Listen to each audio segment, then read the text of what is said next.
Le débat général de la 76e session de l'Assemblée générale des Nations unies s'est ouvert mardi à New York.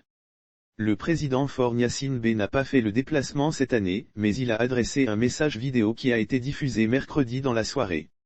L'occasion d'exposer la politique menée par le Togo pour garantir la paix et la stabilité dans la région et lutter contre le terrorisme, une menace pour de nombreux pays de la région. Monsieur Gnassingbé a aussi parlé développement, santé, développement inclusif. Il a notamment mentionné la couverture sanitaire pour les écoliers et la gratuité des frais scolaires. S'agissant du volet économique, le chef de l'État a souligné que son pays développait une politique axée sur la transformation agricole et les services logistiques.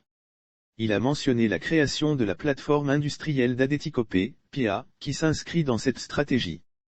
Tout en saluant la décision du G20 d'approuver, depuis l'an dernier, l'initiative de suspension du service de la dette, DSSI, je voudrais réitérer l'appel lancé par l'Union africaine ainsi que les institutions onusiennes de voir le poids de la dette de nos pays à nul, ou à tout le moins, Alger, a-t-il déclaré.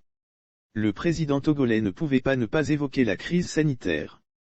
La pandémie a induit un important rebond de la misère et contribue à creuser davantage les instituts nationaux d'économie. Université nationale du Bénin, l'égalité sociale et le quart entre les pays développés et ceux en voie de développement, a-t-il rappelé. Il a demandé une égale répartition des vaccins disponibles.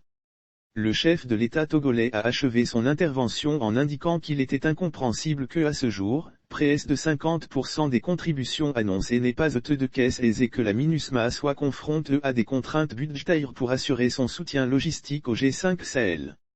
Plus de 1000 casques bleus sont déployés au Mali dans le cadre de la MINUSMA.